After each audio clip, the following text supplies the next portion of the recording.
이번 챕터에서는 일람표와 재료 견적표를 만들어 보도록 하겠습니다. 우선 먼저 미리 만들어져 있던 일람표를 한번 확인해 볼게요. 처음에 템플릿 선택했을 때 이 템플릿 안에는 문 일람표라는 게 만들어져 있었죠. 더블 클릭해서 한번 보겠습니다. 그러면 이렇게 저희가 일람표를 뽑지 않았는데 미리 만들어져 있던 일람표 양식 안에 저희가 모델링한 이 문에 대해서 일람표를 보여주고 있습니다. 이런 식으로 저희가 또 다른 일람표를 한번 만들어 볼 건데요. 창문 일람표를 만들어 보도록 하겠습니다.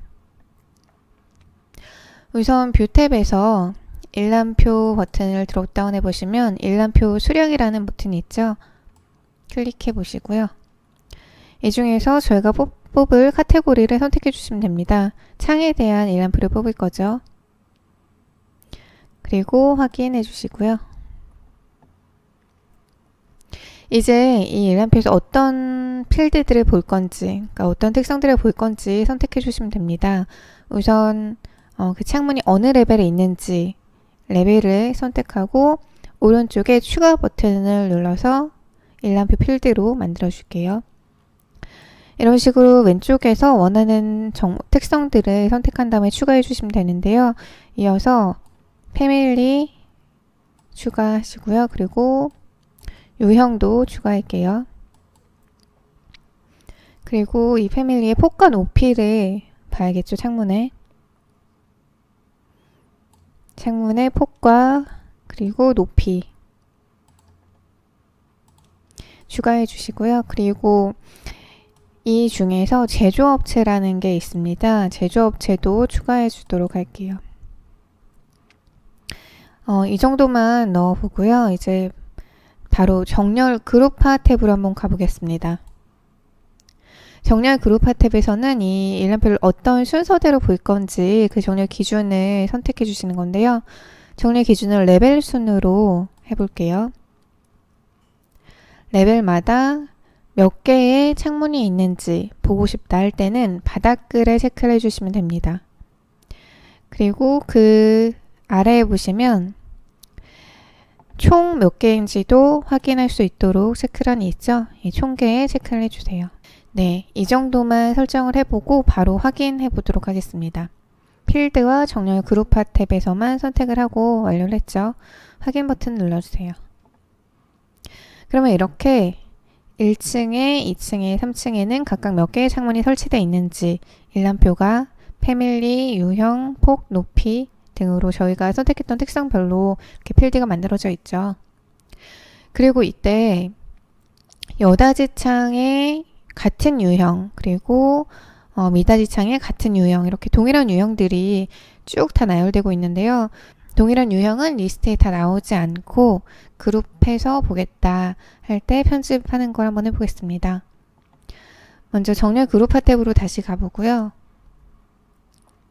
이때 다음 기준에 유형이라고 선택을 해줄게요. 그리고 아래 보시면 모든 인스턴스 항목화라는 게 있습니다. 이거를 체크를 해제해 주도록 하겠습니다. 그리고 확인해 볼게요.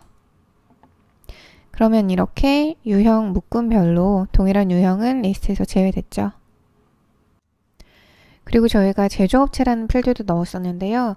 이 제조업체는 일람표상에서 바로 입력해 주셔도 됩니다. 세짝창이라는 유형부터 한번 넣어 볼게요. KCC 이렇게 입력을 해보시고 엔터를 누르면 모든 요소에 적용된다 라고 나오죠. 그러면 세짝창에 전부 다 바로 업데이트가 됩니다. 마찬가지로 다른 유형도 마찬가지입니다. 입력해 보시고요.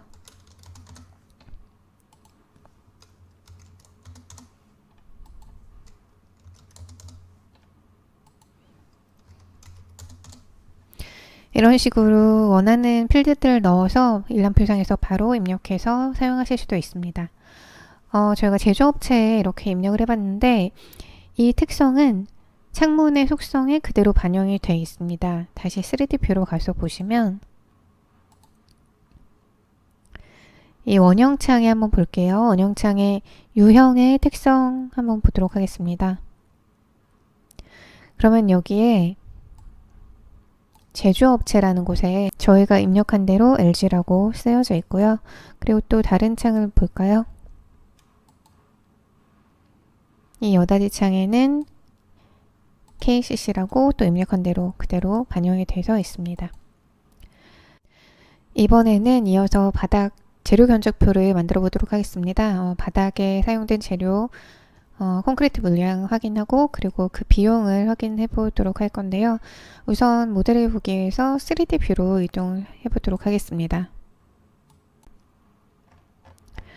보시면 이렇게 층마다 저희가 바닥을 작성했었는데 바닥에 재료가 설정이 되어 있는지 또 어떤 재료로 맵핑되어 있는지 한번 먼저 보도록 하겠습니다.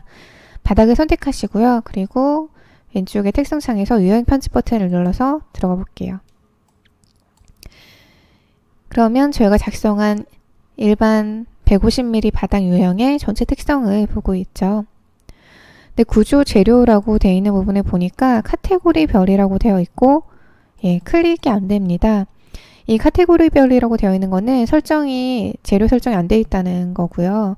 이제 재료를 매핑하기 위해서 저희가 구조의 편집 버튼을 한번 눌러볼게요. 그리고 아래 하단에 보시면 미리 보기 버튼 있죠? 열어볼게요. 이런 단일 재료층을 가진 바닥인데요. 재료 설정이 안 되어 있습니다. 재료 부분에 카테고리별이라고 써있는 이 부분에 한번 콕 찍어서 보시면 작은 버튼이 나오죠. 이 작은 버튼을 따라서 들어가 볼게요. 그러면 재료 탐색기가 나옵니다. 이때 여기에 콘크리트라고 검색란에 입력을 해볼게요. 그러면 콘크리트와 관련된 재료들이 이렇게 필터 처리돼서 쭉 보여지고 있죠. 그 중에서 저희는 콘크리트, 현장 타설 콘크리트로 선택을 해보도록 하겠습니다. 그리고 바로 확인해 주시고요. 그대로 확인해 주세요. 한 번 더 확인하고 나오시면 됩니다. 이제 바닥에 재료를 설정했으니까 바닥 재료 견적표를 뽑아보도록 할게요. 우선 마찬가지로 뷰 탭에 일람표 안에 있습니다. 일람표를 드롭다운해 보시면 재료 견적이라는 게 나오죠. 재료 견적 버튼 눌러주시고요. 저희가 뽑고 싶은 카테고리는 바닥에 대한 재료 견적이죠. 바닥을 선택하고 확인해 주세요. 마찬가지로 어떤 필드들을 볼 건지 선택해 주시면 되는데요. 먼저 레벨, 몇 층에 있는 바닥인지 선택을 해야겠죠. 그리고 아래쪽에 보시면 패밀리 및 유형을 넣어주겠습니다. 그리고 이제 이 재료가 어떤 재료인지 재료 이름을 추가해 주시고요. 그리고 재료의 최적 추가해 줄게요. 그리고 여기는 재료 단가라는 것도 있습니다. 재료 단가도 넣어주도록 할게요. 네, 이렇게 이 정도만 넣어서 보도록 하고요. 그리고 나서 저희가 창 일람표를 했을 때 봤던 정렬 그룹화 탭으로 가보겠습니다. 정렬 기준은 마찬가지로 레벨별로 보도록 하고요. 다음 기준은 없이 그냥 이대로만 설정을 할게요. 그리고 총계에 체크를 해주시고요. 이제 아까 안 봤던 탭 하나를 볼 건데요. 형식 탭을 한번 보겠습니다. 형식 탭에서 재료 최적 부분에 총계도 보겠다라고 설정을 해줄게요. 최적을 선택을 하고 오른쪽에서 총합 계산에 체크를 해주세요. 이렇게 설정을 마치고 바로 확인해 보시면 이렇게 층별로 어떤 재료가 얼만큼씩 필요한지 미리 확인해 보실 수가 있습니다. 그런데 이때 단가라는 필드도 저희가 넣었는데요. 단가가 지금 빈 공란입니다. 여기에 저희가 클릭을 하고 바로 입력을 해볼게요. 1,000원이라고 입력을 해볼까요? 그러면 같은 재료에는 자동으로 모든 정보가 똑같이 업데이트가 되죠. 이제 단가를 넣었으니까 재료 금액을 한번 보고 싶은데 금액이라는 필드는 따로 없습니다. 이제 저희가 만들어 줄 수가 있는데요. 최저가 단가를 곱한 게 금액이 되겠죠. 같이 한번 만들어 볼게요. 먼저 필드 편집 버튼을 한번 눌러 보겠습니다. 그리고 이 창에서 계산된 값이라는 걸 통해서 저희가 필드를 만들어 줄 수 있는데요. 계산된 값을 클릭을 하고 금액이라는 필드를 만들어 주겠습니다. 이 일람표를 수식을 사용해서 저희가 만들어 줄 수 있는데요. 유형을 최적으로 변경해 주시고요. 수식을 이제 입력해 줄 건데요. 직접 입력하셔도 되지만 오른쪽에 점점점 버튼을 눌러보면 사용할 수 있는 필드들이 나옵니다. 이렇게 최적 선택을 하고 곱하기 그리고 또 점점점 버튼을 눌러서 단가 해주세요. 이대로 확인해 주시고요. 그리고 형식 탭으로 가셔서 금액의 총합도 계산하겠다 선택을 해주셔야겠죠. 그리고 마지막으로 금액의 필드 형식을 한번 보겠습니다. 프로젝트 설정 사용해 라고 되어 있고 여기 수정할 수가 없죠. 이제 프로젝트 설정 사용을 체크를 해제하고 아래 단위 기호를 없음으로 바꿔주세요. 그리고 소수점 자릿수도 0으로 바꿔주겠습니다. 그리고 아래 보시면 자릿수 구분 사용이 있죠. 이거는 세 자릿수 단위마다 코마 표시를 할 건지 말 건지 선택하는 건데요. 해주도록 할게요. 선택해 주시고 확인해 주세요. 그러면 이렇게 최저가 단가를 곱한 금액이라는 필드를 저희가 만들었고요. 이 금액의 총합 계산까지 볼 수가 있겠죠. 네, 여기까지 바닥 재료 견적표를 만들어 봤습니다.